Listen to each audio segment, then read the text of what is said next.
안녕하세요. 30대 여성 구독자입니다. 저를 간단하게 소개해드리자면, 저는 서울 소재 여대에서 약학과를 전공하고, 현재는 작은 약국을 운영하고 있는 약사예요. 다른 분들과 별다를 것 없는 평범한 삶을 살았다고 자부하지만, 한 가지 특이한 경력이라면 어린 나이에 했던 결혼을 한 번 실패하고, 두 번째 결혼의 문턱에서 급브레이크를 잡고 돌아왔다는 정도일까요? 여러분, 결혼 준비를 두 번이나 해보니 이제야 깨닫게 된 것이 있습니다. 결혼이라는 게 두 사람만 하는 게 아니다 보니 주변에 많은 참견과 개입, 그리고 끊임없이 나타나는 난관과 장애물들이 있더군요. 이 과정에서 마음이 조급해지기도 하고 최선의 선택을 하지 못하는 경우도 발생합니다. 그러나 무엇보다 중요한 것은 본인의 선택이라는 점을 명심하셔야 해요. 분위기에 휩쓸려 저와 같은 실수를 반복하는 분들이 없기를 진심으로 바라며 이제 제 이야기를 시작해 보겠습니다. 어린 시절부터 제 아버지는 중국을 대상으로 하는 꽤 큰 규모의 무역회사를 운영하셨어요. 어머니는 제가 초등학교 저학년일 때 오래 앓던 지병으로 돌아가셨고, 그 후로 아버지는 중국 지사를 직원에게 맡기고 귀국하셔서 저를 애지중지 키우셨습니다. 아버지의 무한한 사랑 덕분에 그 흔한 사춘기도 없이 자랄 수 있었죠. 저는 20대 중반의 나이에 처음 결혼했었는데요. 전 남편은 대학 선배의 소개로 만난 7살 연상의 성형외과 의사였어요. 막 대학 졸업반이었던 제 눈엔 이미 사회생활을 하고 있는 그 사람은 너무나도 완벽한 어른 같았죠. 아버지께서는 너무 일찍 시집을 간다며 서운해하셨지만 의사사위가 신혼집 근처에 개원할 수 있도록 물심양면의 지원을 아끼지 않으셨어요. 모두가 그렇듯이 저도 행복한 결혼 생활을 꿈꾸며 기대에 부풀어 있었지요. 그러나 남편의 외도, 그것도 같은 병원 실장과의 지저분한 관계로 인해 1년간의 결혼 생활은 허무하게 끝났습니다. 더러운 것들과 진흙탕 싸움을 길게 끌기 싫어 합의 이혼으로 끝내버린 게 표면적인 이유였죠. 이후로는 배우자가 될 사람의 재산이나 명예를 따지기보다는 저를 진심으로 사랑해주는 사람과 함께하는 것이 진정한 행복이라는 생각을 하게 되었습니다. 다시 혼자가 되고 일에 몰두하면서 바쁘게 살아간 지 3년쯤 지났을 무렵, 매일 같은 하루에 지친 저는 뭐라도 목표를 세우고 달성하고 싶은 알 수 없는 충동이 들었어요. 그렇게 오른 등산 동호회에서 어떤 남자를 처음 만났습니다.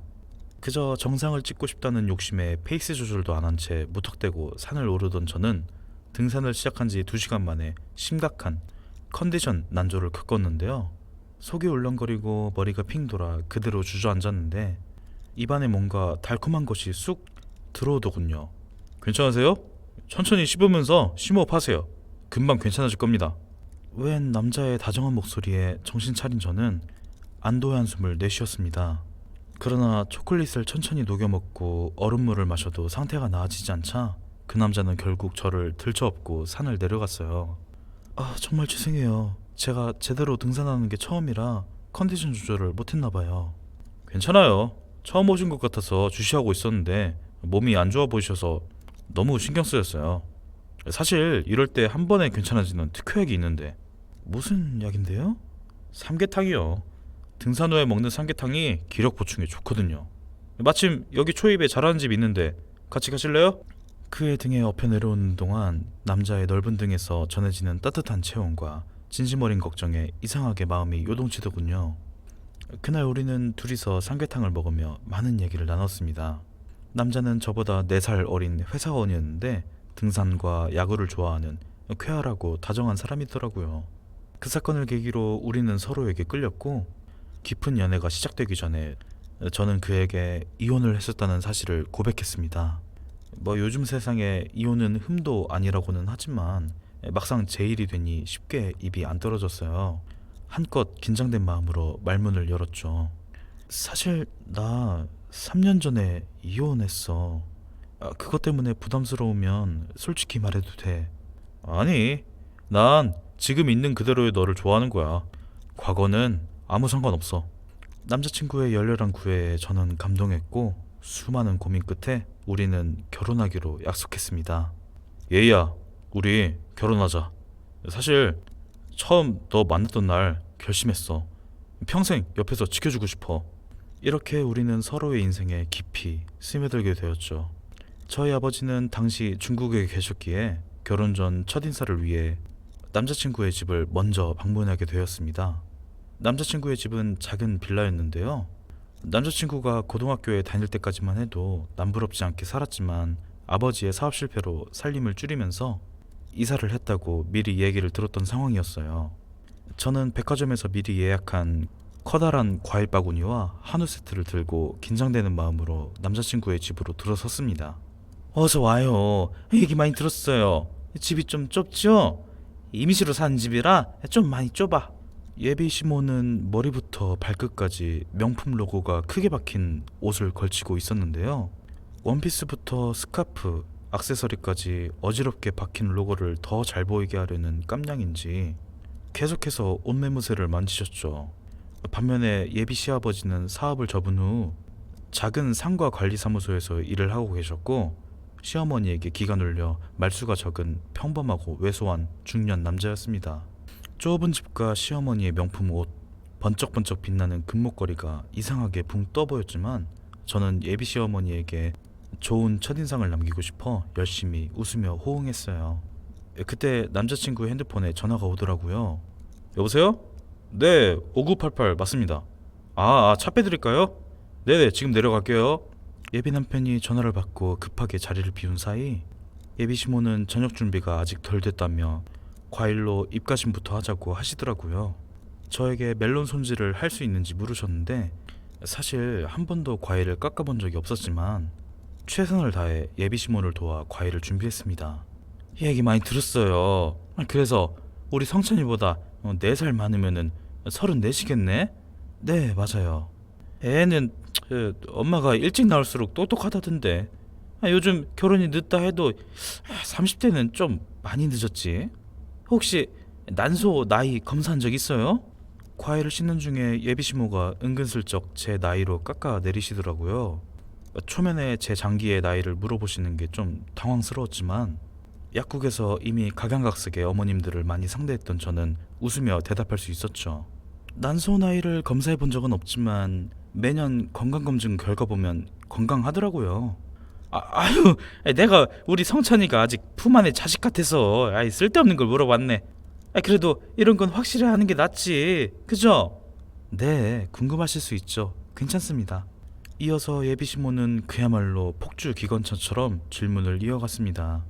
초혼에다 이제 갓 30살이 넘은 남자친구가 연상 이혼녀를 결혼 상대라고 데려왔으니 뭐 어느 정도 각오했던 질문들이었어요. 근데 한번 갔다 왔다면서요? 남편이 의사였다며. 왜 이혼했대? 서류는 정리된 거죠? 네, 성격 차이로 1년 살다가 합의 이혼했습니다. 그래요. 애 줄줄이 딸린 뭐 싱글도 아니고 요즘 세상에 이혼이 뭐 흠이라고. 나는 이런 거에는 아주 쿨하니까 걱정 말아요. 근데 아가씨 직업이 약사라 들었는데 뭐 폐의 약사예요? 아니면 개국했어요? 우리 성찬이는 이런 거 물어봐도 통 말을 안 해줘서 말이지. 동네에서 작게 개국해서 하고 있습니다. 동네면은 어디예요? 집이 잠실인데 운 좋게 가까운 곳에 열었어요. 어머, 우리 집도 예전에 잠실 살았었어요.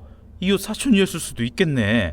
잠실이라는 단어를 듣자 시모는 눈이 번쩍이더니 질문에 더욱 박차를 가하더군요. 그런데 아버지가 뭐 하신다고요? 잠실에 살면 집은? 지하철이랑 가까워요? 아파트 이름이 뭐랬지? 형제는 혼자인 건가? 아버지 쪽 친척은 없어요? 노골적으로 묻는 시어머니에게 저는 모든 걸 오픈하지도 그렇다고 벽을 치지도 않을 정도로 적당히 대답했습니다. 아버지께서는 작은 무역회사를 운영하고 계세요. 집은 잠실에 있고요. 고모가 한 분 계셨는데 일찍 돌아가셔서 지금은 안 계십니다. 그건 그렇고 이 사부인께서 일찍 돌아가셨다는데 뭐 언제 자꾸 하셨나? 뭐 지병이 있으셨던 거예요? 남자친구가 돌아오면서 식사가 시작됐는데 그날의 첫인사는 내내 2가지 주제만 번갈아가면서 이야기하는 자리였습니다.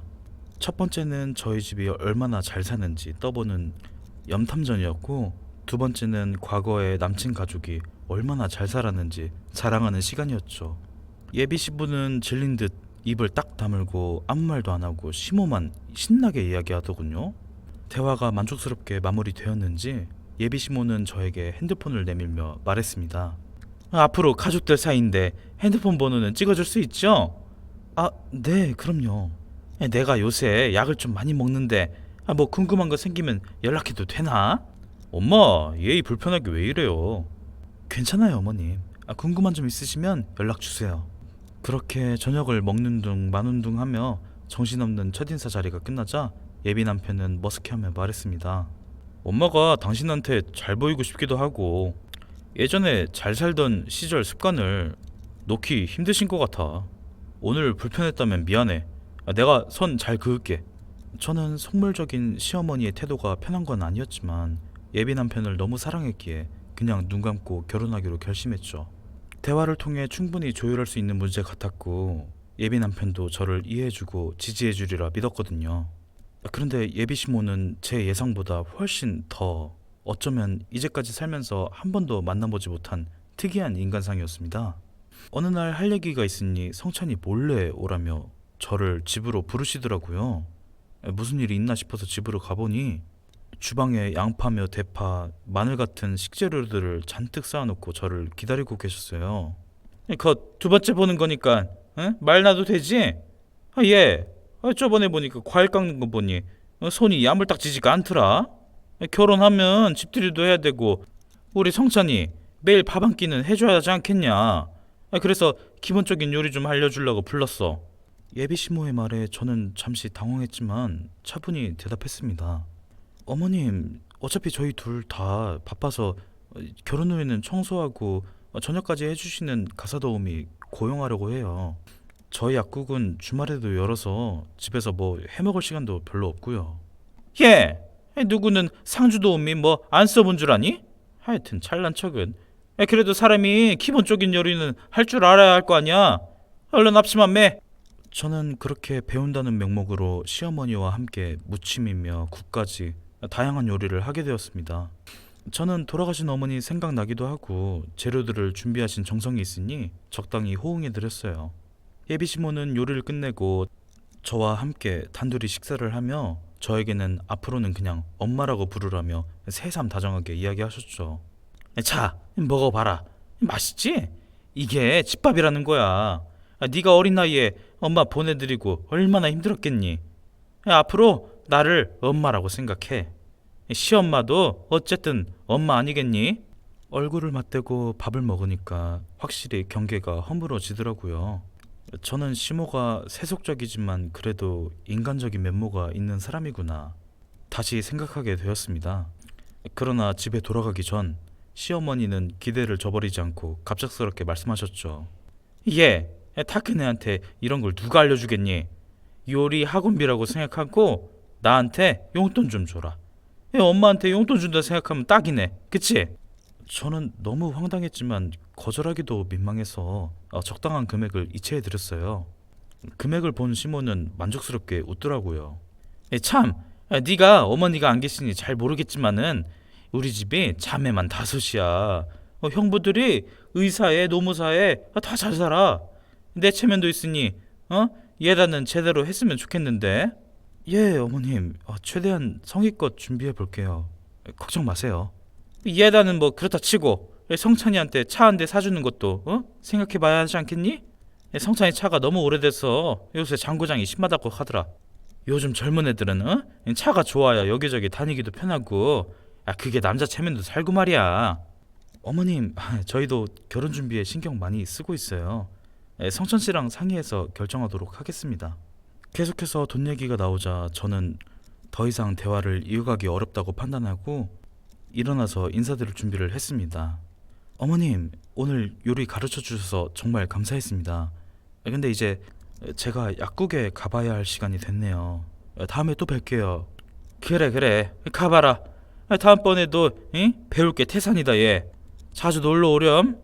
집으로 돌아오는 길 내내 예비 시어머니의 세속적인 태도와 끊임없는 요구가 머릿속에서 떠나질 않았습니다. 당시에는 첫 번째 결혼의 실패를 딛고 이번에는 괜찮을 거라는 희망으로 스스로를 합리화하려 했던 것 같아요. 두 번째 실패를 경험할까 두려워 문제를 직면하지 못하고 회피했던 거죠. 그러나 마음 한구석에서는 이 상황이 오래 지속되진 않을 것이라는 불안감이 점점 커져갔습니다. 결혼 준비로 분주하던 중 아버지의 건강이 급격히 나빠지셔서 급히 귀국하셨어요. 아버지는 평소에도 위장 문제로 소화가 잘 안 되시곤 했는데 이번에는 명치 쪽이 불편하고 찌르는 듯한 통증이 심해져 중국에서 급히 돌아오신 거였죠. 저는 불안한 마음을 안고 아버지를 모시고 병원으로 갔습니다.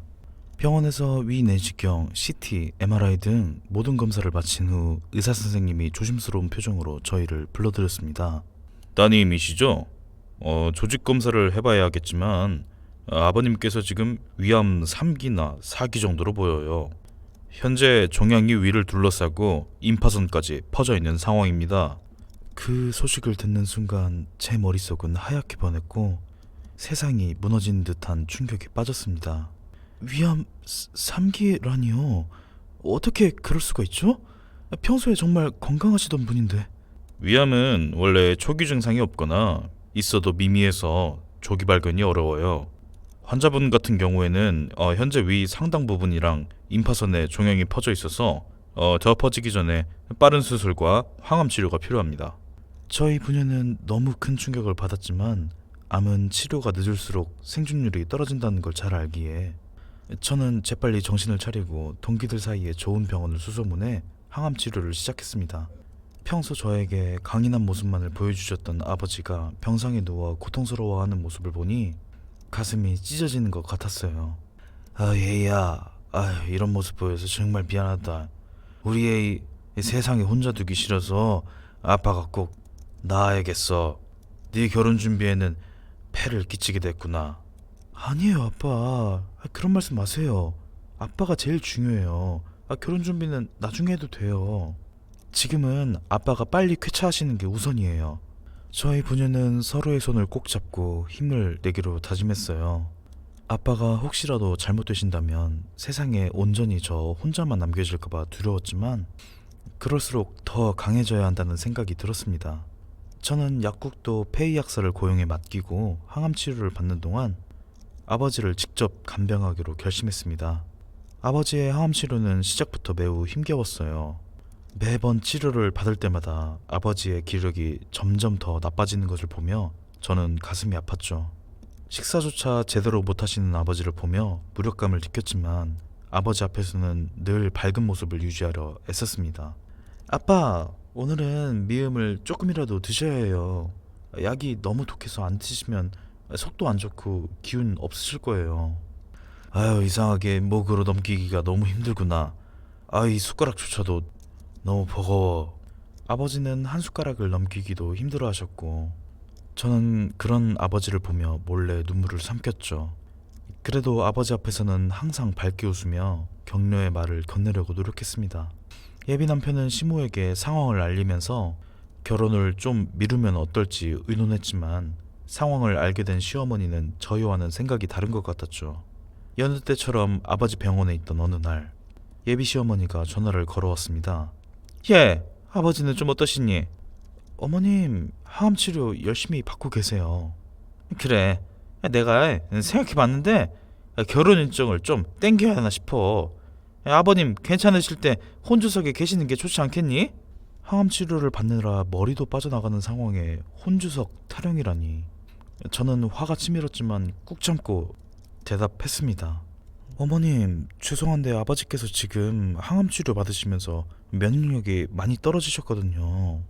사람 많은 곳에 가는 것 자체가 좀 조심스러워서 사실 결혼식 날짜 맞추실 수 있을지도 모르겠어요. 그래, 그건 차차 얘기해 보자꾸나.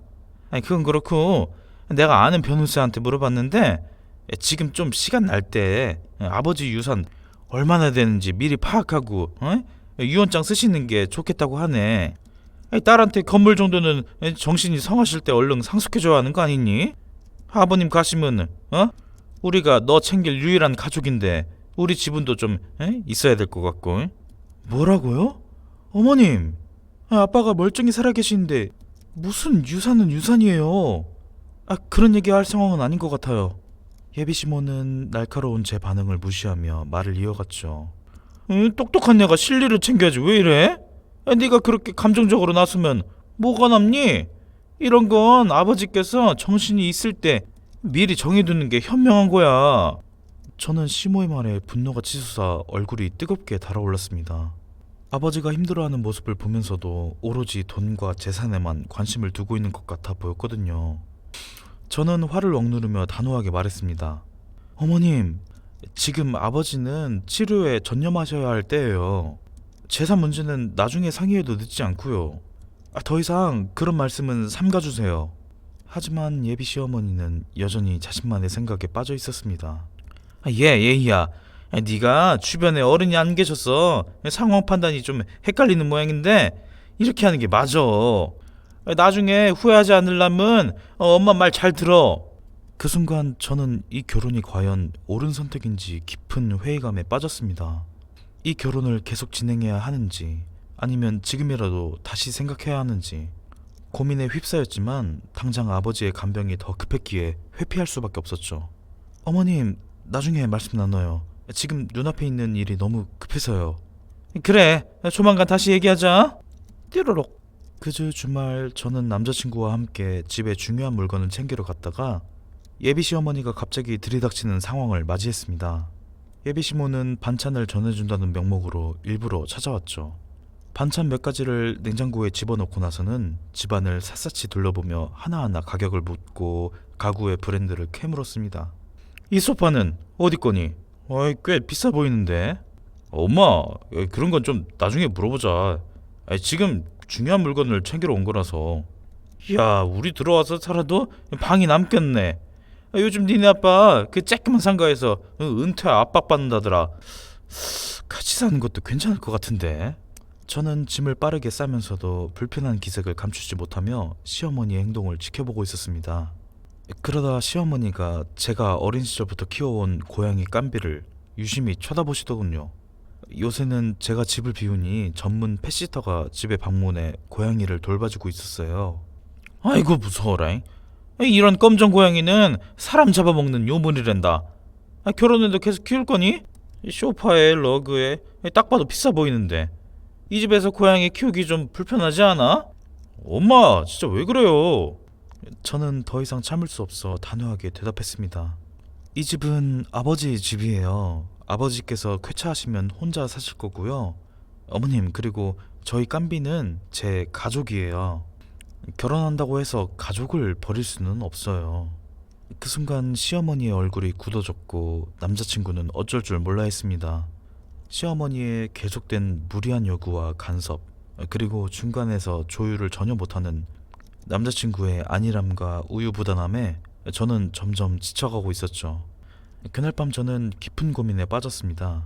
모든 것들이 아귀가 하나도 맞지 않아 삐그덕대며 돌아가고 있는 기분이었어요. 약으로 비유하자면 더 이상 물러날 곳 없는 9회 말 투아웃 상황이라고 해야 할까요? 이런 상황이 지속된다면 이 결혼을 유지할 수 없다 결심이 들었습니다. 저는 스스로에게 다짐했습니다. 한 번만 더 아니다 싶은 일이 생기면 뒤도 돌아보지 말고 파혼하자. 그 결심은 저를 더욱 단단하게 만들었고 앞으로 상황에 대비할 수 있는 힘이 됐습니다. 그런데 시모와 남자친구가 끝내기 홈런을 치는 상황이 찾아왔습니다. 시모가 느닷없이 개모임을 잠실집에서 열면 안 되겠냐고 물어온 거였죠. 오랜 개모임이 있는데 멤버들이 청담동이며 서초동 사는 사모님들이야. 며느리 될 사람 집이라고 친구들 앞에서 자랑 좀 하고 싶은데 3시간만 빌려주면 안 되겠니? 저는 당황했지만 오죽하면 예비 며느리에게 이럴까 싶어 정중하게 그리고 분명하게 거절했습니다. 어머님, 아버지 간병도 하고 있고 저희 고양이가 낯을 가려 집이 좀 불편할 것 같아요. 고양이가 놀라 나가기라도 하면 큰일이고요. 그러나 시모는 몇 번이고 집을 깨끗이 치우고 갈 것이며 고양이도 잘 둘 테니 걱정 말라는 말을 반복했습니다. 아유, 우리가 치우고 갈 테니까 걱정하지 말어. 고양이도 방에 넣어두면 될 거 아니니. 한 번만 부탁 좀 들어줘. 정말 죄송해요, 어머님. 지금은 안 될 것 같고요. 다음에 기회가 되면 초대해 드릴게요. 아버지 병관으로 이미 몸과 마음이 지쳐 있었던 저는 예비 시모의 무리한 부탁까지 들어주기엔 역부족이었죠. 그러던 어느 날 저녁 경비실에서 전화가 걸려왔습니다. 미층에서 너무 시끄럽다고 컴플레인이 들어와 조용히 해달라는 내용의 전화였죠.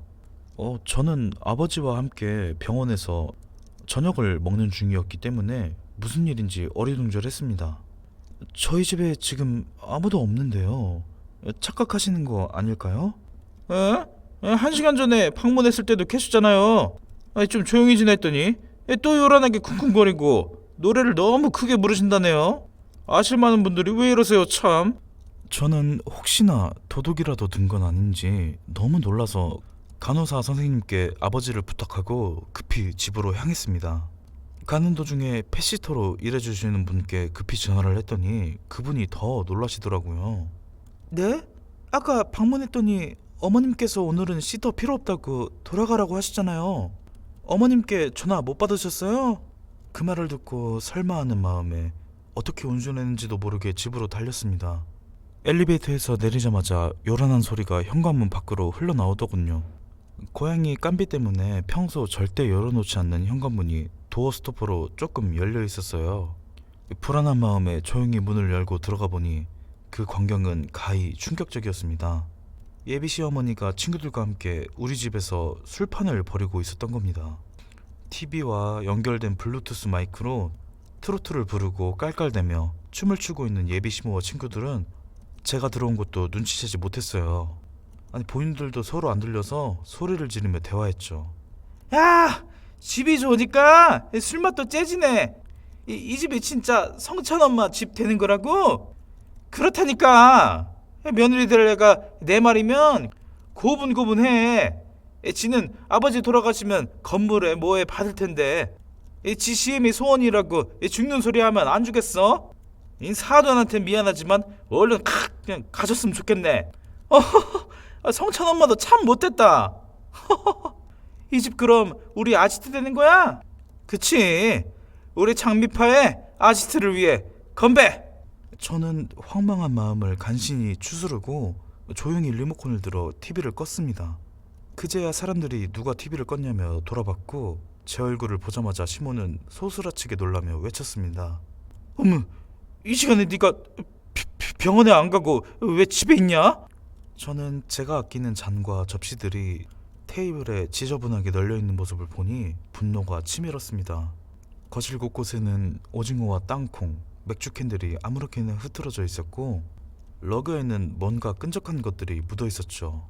제가 입을 다물고 노려보자 시모와 친구들은 머쓱한 표정으로 주섬주섬 쓰레기를 한데 모으더군요. 그런데 문득 머릿속에 고양이 생각이 스쳤습니다. 깜비가 늘 누워있는 거실 쿠션 위가 휑했거든요. 불안한 마음에 거실, 주방, 화장실까지 샅샅이 뒤져도 깜비는 어디에도 없었습니다. 그러다 침실문을 열고 침대 밑을 보니 깜비가 큰 소리에 놀랐는지 몸을 잔뜩 웅크리고 부들부들 떨고 있더라고요. 안도감에 떨리는 손을 내밀자 깜비는 저를 알아보고 제게 안겨들었습니다. 깜비야, 이제 괜찮아. 늦게 와서 미안해. 저는 고양이를 무사히 품에 안고 나서 참았던 감정이 폭발하고 말았습니다. 어머님, 이게 다 뭐예요? 이 시간에 남의 집에서 이러시면 어떡해요? 아버지 항암치료 간병 가 있는 거 뻔히 아시면서 어떻게 이러실 수 있어요? 시모는 당황하며 변명하기 시작했지만 저는 바로 남자친구에게 전화를 걸었습니다. 성찬아, 어머님께 집 비밀번호 알려줬어? 응. 엄마가 집에 아무도 없으니 청소도 좀 하고 반찬도 갖다 주신 데서 알려줬지. 아, 먹었어? 반찬 맛있지? 저는 남자친구가 상황을 전혀 이해하지 못하고 있다는 사실에 더 화가 났어요. 남자친구는 이어서 눈치 없이 말을 이어갔습니다. 엄마가 너 좋아하는 반찬 하신다고 얼마나 준비 많이 하셨는데 이렇게 좋은 시어머니 없지. 그 순간 저는 모든 것이 지긋지긋하게 느껴졌습니다. 뻔뻔한 시어머니, 중간에서 휘둘리기만 하고 중재를 제대로 하지 못하는 남자친구도 더 이상 참을 수 없었죠. 머리가 차갑게 식은 저는 싸늘한 목소리로 말했습니다. 니네 엄마 내가 무단 침입으로 신고했어. 나 너랑 결혼 안 하니까 그렇게 알아. 띠로록. 그 말을 남기고 전화를 끊은 후 저는 바로 경찰에 신고했습니다. 신고 얘기를 듣자 시모는 놀라서 핸드폰을 빼앗으려 했지만 저는 단호하게 모든 상황을 설명했습니다. 여보세요? 경찰서죠? 여기 저희 집에 무단 침입한 현장을 잡았거든요. 빨리 와주세요. 뭐? 얘 지금 뭐 하는 거야? 아유, 아니 이게 무슨 일이야? 아유, 우린 가볼게. 시모의 친구들은 눈치를 살살 보더니 하나둘씩 집을 나가더라고요. 제가 신고한 대상은 친구들이 아니니 그냥 나가도록 뒀습니다. 제가 눈 하나 깜짝 안 하자 시모는 깜짝 놀라 저를 붙잡고 사정하더군요. 아, 얘야, 내가 잘못했다. 너희 집이 너무 좋으니 친구들한테 자랑하고 싶어 그랬어. 우리 집 예전 사정 빤히 아는 예쁜 애들인데 나를 자꾸 무시하길래 집 잘 사는 며느리 들어온다고 이미 자랑을 다 해버려서 그랬다니까. 전화해서 신고 취소해. 앞으로 계속 얼굴 보고 지낼 사이인데 왜 일을 크게 만드니? 어? 아니요, 절대 신고 취소 안 해요. 잠시 후 경찰이 도착했고 시어머니는 결국 현장에서 인계되셨습니다. 경찰에게 모든 상황을 설명하며 저는 예비 시어머니가 친구들과 우리 집에 무단으로 침입해 술판을 벌였다고 이야기했습니다. 강력한 처벌을 원한다는 점도요. 내 낯을 봐서라도 제발 한 번만 넘어가 주라. 내가 성찬이랑 성찬 아빠를 어떻게 보니? 다신 안 그럴게. 어? 시어머니는 눈물까지 흘리며 애원했지만 저는 이미 결심을 끝낸 뒤였죠. 어머니, 그동안 성찬씨 봐서 많이 참았는데 저는 여기까지인 것 같아요. 소식을 들은 남자친구는 경찰서로 급하게 찾아왔더라고요. 어머니는 조사를 마치고 제 얼굴을 쳐다도 보지 않고 귀가하셨고 저는 남자친구와 대화를 나눴습니다. 얘야, 우리 엄마도 심하셨지만 이렇게까지 했어야 했니? 앞으로 얼굴 보고 살 사이잖아. 신고 취하해주면 내가 엄마한테 말씀드려서 다시는 이러지 못하시게 할게. 너도 엄마한테 사과드리고. 침착하게 중개하는 척하는 남자친구의 태도가 예전에야 좋았지만 지금 보니 남자친구는 중심도 제대로 못 잡는 우유부단한 바보더군요. 저는 그 순간 평생을 이 사람과 함께할 확신을 전부 잃었습니다. 사과? 내가 왜 사과를 해? 네 잘난 엄마 때문에 난 너랑 결혼 못하겠다. 우리 여기서 그만두자. 뭐 잘난 엄마? 너 말 다 했어? 아니, 다 안 했어. 너 나중에 네가 결혼할 사람 데려오면 똑같은 상황 반복될 테니까 내 말 똑똑히 기억해. 속물에 허영덩어리인 니네 엄마나 갈피 못 잡고 우유부단한 너나 똑같은 족속이야. 방조죄가 왜 처벌을 받는지 이제야 알겠네. 다시는 보지 말자. 간다. 뭐? 얘야! 그렇게 저는 남자친구의 모든 전화를 차단하고 약국도 잠시 닫았습니다. 그날 밤 아버지에게 모든 상황을 말씀드리니 아버지는 저를 꼭 안아주시며 잘했다고 말씀하셨죠. 치료를 받으면서 많이 야이신 아버지의 등이 따뜻해서 더 서글펐어요. 아유, 얘야, 잘했다. 너의 행복을 위해서라면 어떤 결정이든 옳은 거야. 아빠가 항상 네 편이니까 걱정하지 마. 아빠, 죄송해요. 이렇게 못난 걸 보여드려서. 잘못된 걸 알았을 때 이렇게 멈추는 것도 큰 용기야. 잘했다, 잘했어. 그렇게 저는 두 번째 결혼 직전에서 구사일생으로 탈출할 수 있었습니다. 남자친구는 뒤늦게 병원까지 찾아와서 무릎을 꿇었지만 저는 이미 아무런 감정도 없는 상태였죠. 그렇게 파혼 후 아버지와 함께 많은 이야기를 나누며 마음의 상처를 치유하는 기간을 가졌습니다. 아버지의 건강도 조금씩 회복되었고 저는 저를 온전하게 사랑하는 가족, 아버지와 함께 행복하게 살기로 결심했죠. 저는 그동안 쌓아온 약사로서의 지식과 경험을 최대한 활용하여 아버지의 치료를 적극적으로 도왔습니다. 아버지의 식단을 철저히 관리하고 면역력을 높이는 영양제와 보조제를 복용하도록 도와드렸어요. 아버지도 굳은 의지로 치료에 임하셨고 덕분에 많이 호전되셔서 오늘을 위해 제가 약학대학을 졸업했나 하늘에 감사드리기까지 했죠.